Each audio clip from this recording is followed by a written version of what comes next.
Hare Krishna, dear devotees. Today we are going to discuss shloka number 1.13. It is like this: Dehinom isminanyatha स्निमन्यथा देहे कौमारयो वनः जरा तथा देहांतर प्राप्तिरस्तत्र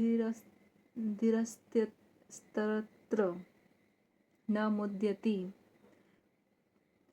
जिस प्रकार शरीरधारी आत्मा इस वर्तमान शरीर में बाल्यावस्था से तरुणावस्था में और फिर वृद्धावस्था में निरंतर अग्रसर होता रहता है, उसी प्रकार मृत्यु होने पर आत्मा दूसरे शरीर में चला जाता है। तो जिस प्रकार से ये शरीरधारी आत्मा है, मतलब आत्मा ने शरीर को धारण किया हुआ है, ये वर्तमान में क्या है, पहले बच्चा रहता है, फिर तरुण अडल्ट बनता है और फिर बूढ़ा हो जाता है। इस तरह से अग्रसर होता रहता है। उसी प्रकार मृत्यु होने पर आत्मा दूसरे शरीर में चला जाता है। और इस तरह से जब इस शरीर को छोड़ता है, जैसे कपड़े चेंज करते हैं हम, एक कपड़ा छोड़ा दूसरे कपड़े को पहना, उसी प्रकार आत्मा क्या करती है, शरीर चेंज करती है। एक शरीर को छोड़ा दूसरे शरीर को पकड़ा। और धीर व्यक्ति ऐसे परिवर्तन से मोह को प्राप्त नहीं होता। और जिसमें पेशेंस है, ऐसे व्यक्ति इस परिवर्तन से, इस पर्टिकुलर डिफरेंस से, मतलब ये जो चेंज होता है, इस चेंज के मोह को प्राप्त नहीं होता। मतलब ये जो चेंज ऑफ बॉडीज़ है, इसके मोह को, मतलब उसे बॉडी से कोई मोह नहीं होता। और इसलिए जब बॉडी चेंज होती है, मतलब आत्मा निकलती है दूसरे शरीर में जाती है, तो उसको इससे कोई फर्क नहीं पड़ता। श्रीला प्रभुपाद जी द्वारा तात्पर्य। श्रीला प्रभुपाद जी की जय। प्रत्येक जीव एक व्यष्टि आत्मा है। हर एक इंसान जिसको आप देख रहे हो, हर एक लिविंग बीइंग का एक सोल है। आप हमेशा उसको ऐसा देखो कि एक सोल है, एक आत्मा है।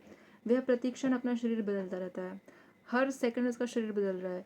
आपके बॉडी में भी डेली सेल्स चेंज होते हैं। ऐसा बोलते हैं कि 7 ईयर्स में आपकी पूरी बॉडी का सारे सेल चेंज होते हैं, मतलब आपकी पूरी बॉडी न्यू हो जाती है।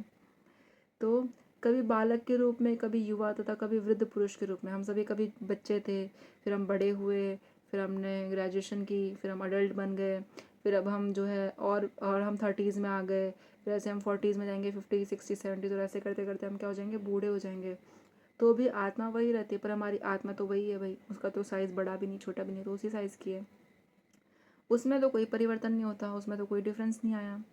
यह व्यष्टि आत्मा मृत्यु होने पर अंत तो अंत तो गत्वा, यानी कि खत्म हो जाएगा आपका शरीर, तब भी यह आत्मा एक शरीर बदलकर दूसरे शरीर में देहांतरण कर जाता है। आत्मा नहीं मरता। आत्मा क्या करता है, शरीर चेंज कर देता है। शरीर खराब हुआ है ना, आत्मा तो यंग है, हमेशा जैसी थी वैसी है।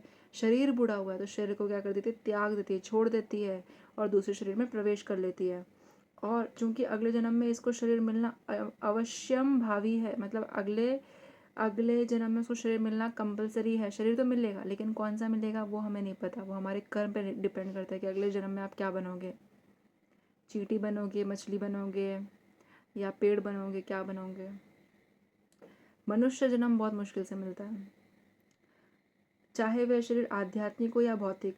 भले ही हमें या तो आध्यात्मिक शरीर मिल सकता है, फिर हमें भौतिक शरीर मिल सकता है। अतः अर्जुन जी के लिए ना तो भीष्म न ही द्रोण के लिए शोक करने का कोई कारण था। ना तो उन्हें भीष्म पितामह के लिए शोक करना चाहिए, ना ही द्रोण गुरु के लिए शोक करना चाहिए। उन दोनों को ही शरीर मिलने वाला है, तो भौतिक या फिर आध्यात्मिक, उनके कर्मों के अनुसार। अपितु उन्हें प्रसन्न होना चाहिए था कि वे अपने पुराने शरीर को बदलकर नए शरीर ग्रहण करेंगे। उन्हें तो खुश होना चाहिए, बूढ़ा शरीर छोड़ के नए शरीर में जाएंगे और इस तरह वे नई शक्ति प्राप्त करेंगे। अभी बूढ़े इंसान में तो कोई शक्ति होती नहीं है, तो उनको नई शक्ति मिलेगी, नई नई क्या कहते हैं, नए शरीर में जाएंगे तो नई ताकत मिलेगी। ऐसे शरीर परिवर्तन से जीवन में किए कर्म के अनुसार नाना प्रकार के सुखोपभोग या कष्टों का लेखा हो जाता है। तो इस प्रकार से जब शरीर परिवर्तन होते हैं, तो जीवन में किए गए कर्म के अनुसार नाना प्रकार के सुखोपभोग या कष्टों का लेखा हो जाता है। मतलब आपके जितना भी आपने सुख को भोगना था या फिर आपको जितने भी कष्ट मिलने थे, उसका एक लिस्ट बन जाता है, लेखा जोखा हो जाता है। क्योंकि भीष्म व द्रोण साधु पुरुष थे, इसीलिए अगले जन्म में उन्हें आध्यात्मिक शरीर प्राप्त होंगे। क्योंकि वो एक साधु पुरुष थे, इसलिए उन्हें अगले जन्म में क्या मिलेगा, एक आध्यात्मिक शरीर मिलेगा, स्पिरिचुअल बॉडी मिलेगी। नहीं तो कम से कम उन्हें स्वर्ग में भोग करने के अनुरूप शरीर तो प्राप्त होंगे, या नहीं तो उन्हें स्वर्ग में वो भोग कर सके ऐसे शरीर प्राप्त होंगे। अतः दोनों ही दिशाओं में शोक का कोई कारण ही नहीं था। तो दोनों में ही फायदा है, दोनों में कोई नुकसान नहीं, तो इसमें दुख मनाने का क्या कारण है। जिस मनुष्य को व्यष्टि आत्मा, परमात्मा तथा भौतिक और आध्यात्मिक प्रकृति का पूर्ण ज्ञान होता है, वह धीर कहलाता है। जिस इंसान को आत्मा के बारे में पता होता है, परमात्मा भगवान के बारे में पता होता है, और भौतिक यानी कि मटेरियल शरीर मटेरियल चीज़ें और आध्यात्मिक प्रकृति यानी कि स्पिरिचुअल नेचर का पूरा नॉलेज होता है, उसी को हम धीर कहते हैं। वो धीर है। ऐसा मनुष्य कभी भी शरीर परिवर्तन द्वारा ठगा नहीं जाता, और ऐसे मनुष्य को कभी भी जब शरीर परिवर्तन होता है तो उसको क्या है, वो ठगता नहीं है, मतलब उसको उसके साथ कुछ उसका कोई लॉस नहीं होता। आत्मा का एकात्मवाद का मायावादी सिद्धांत मान्य नहीं हो सकता। यानी कि लोग बोलते हैं ना कि माया आत्मा सिर्फ एक ही बार जन्म, एक ही बार होती है, एक ही बार है, बस एक ही, वो कौन सा कोट है, this is one life, YOLO YOLO, you only live once, कि एक ही बार जीवन मिलता है, इसी में जो है सब कर लो और जो करना है वो कर लो। वो लोग जो बोलते हैं ना, वो दैट इज़ एब्सोल्युटली रॉन्ग। उसी को यहाँ पे बताया गया कि आत्मा का एकात्मवाद का मायावादी सिद्धांत मान्य नहीं है, नहीं हो सकता, क्योंकि आत्मा के इस प्रकार विखंडन से परमेश्वर विखंडनीय या परिवर्तनशील हो जाएगा। अगर ऐसे आप करने लग गए तो परमेश्वर का जो विखंडनीय है, मतलब इस प्रकार का विखंडन करने से आत्मा का जो आप इस प्रकार से विखंडन कर रहे, तोड़ रहे हो, इससे परमेश्वर द्वारा जो विखंडनीय है या परिवर्तनशील हो जाएगा। मतलब जो भगवान ने बनाया उसका तो पूरा एक, मतलब बोलते ना, वो तो कुछ वैल्यू नहीं रहेगा, मतलब उसका तो पूरा एकदम अपोजिट हो जाएगा। भगवान की चीज़ों को आप चेंज करो, जो परमात्मा के अपरिवर्तनीय होने के सिद्धांत के विरुद्ध होगा।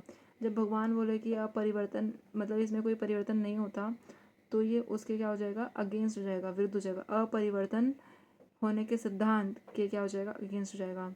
भगवद गीता में पुष्टि हुई है कि परमात्मा के खंडों का शाश्वत सनातन अस्तित्व है। मतलब आत्मा का क्या है, परमात्मा के खंडों का शाश्वत सनातन अस्तित्व है। मतलब परमात्मा द्वारा जो भी चीज़ें दी गई है वो क्या हमेशा के लिए हैं, और उनका हमेशा के लिए अस्तित्व है। जिन्हें शर कहा जाता है, उन्हें क्या कहते हैं, शर, अर्थात उनमें भौतिक प्रकृति में गिरने की प्रवृत्ति होती है, और वो उनमें कैपेसिटी होती है कि वो भौतिक चीज़ों में गिर जाएं। ये भित्र अंश यानी कि खंड नित्य भिन्न रहते हैं, और ये जितने भी अंश हैं यानी कि भगवान के जो पार्ट एंड पार्सल हैं, ये हमेशा क्या रहते हैं, हमेशा भिन्न रहते हैं, अलग अलग रहते हैं। यहाँ तक कि मुक्ति के बाद भी व्यष्टि आत्मा जैसे का तैसा भित्र अंश बना रहता है। यानी कि मुक्ति हो जाने के बाद भी वो आत्मा क्या रहती है, भित्र अंश बना रहता है, पार्ट एंड पार्सल ही बना रहता है भगवान परमात्मा का। किंतु एक बार मुक्त होने पर श्री भगवान के साथ सच्चिदानंद रूप में रहता है। लेकिन अगर एक बार अच्छे से मुक्त हो जाता है तो भगवान के गोलोक में भगवान के साथ रहता है, श्री भगवान के साथ, उनके सच्चिदानंद, मतलब हमेशा जो आनंद में रहता है, सत्यचित आनंद वाले रूप में उनके साथ जाके उनकी प्रविष्ट लीला में क्या कहता है, मतलब उनके साथ उनके लोक चला जाता है, उनके साथ ही रहता है, फिर उनके घर में रहता है। परमात्मा पर प्रतिबिंबवाद का सिद्धांत व्यवहृत किया जा सकता है। मतलब परमात्मा के ऊपर प्रतिबिंबवाद का सिद्धांत क्या है, व्यवहत किया जा सकता है, ज़बरदस्ती लगाया जा सकता है, ठीक है, या व्यवहार में लाया जा सकता है, ऐसा है। परमात्मा पर प्रतिबिंबवाद का सिद्धांत व्यवहत किया जा सकता है, जो प्रत्येक शरीर में विद्यमान रहता है। जो परमात्मा सभी के शरीर में विद्यमान है, उस पर प्रतिबिंबवाद का सिद्धांत क्या है, आप लागू कर सकते हैं। वह व्यष्टि जीव से भिन्न होता है, यानी कि जो नॉर्मल जीव है उससे क्या रहता है, वो हमेशा अलग रहता है। जब आकाश का प्रतिबिंब जल में पड़ सकता है तो प्रतिबिंब में सूर्य, चंद्र तथा तारे सभी कुछ रहते हैं।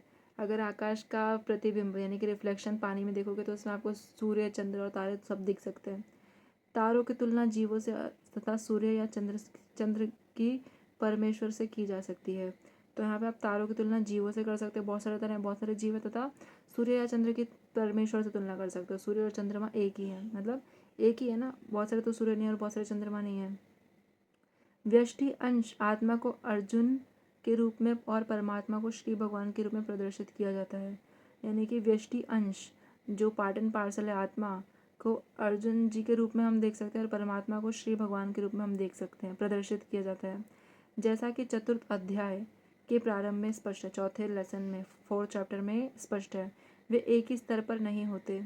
यदि अर्जुन जी कृष्ण भगवान के समान स्तर पर हो और कृष्ण भगवान अर्जुन जी से श्रेष्ठतर न हो तो उनमें उपदेश तथा उपदिष्ट का संबंध अर्थहीन होगा। अगर दोनों इक्वल होंगे तो दोनों, मतलब भगवान श्री कृष्ण जो उनको क्या कहते हैं बातें बता रहे हैं और वो जो सुन रहे हैं, उसका मतलब एक फ्लो नहीं बैठ पाएगा बातों का, समझ रहे हैं आप, क्योंकि उतने स्पीड से नहीं पहुंच पाएगा। जैसे कि मान लीजिए कोई ढलान है, अगर मैं ऊंचे ढलान से नीचे कोई वस्तु फेंक रही तो ज़्यादा जल्दी पहुंचेगी, बराबर के कि मैं एक स्ट्रेट सड़क पे कोई चीज़ पहुंचाने की कोशिश कर रही हूँ तो स्पीड ज़्यादा होती है ना, तो इसीलिए एक का लेवल ऊपर है और एक का नीचे है। तो यहाँ पे भगवान जी क्या है, टीचर है, और अर्जुन जी क्या है, स्टूडेंट है।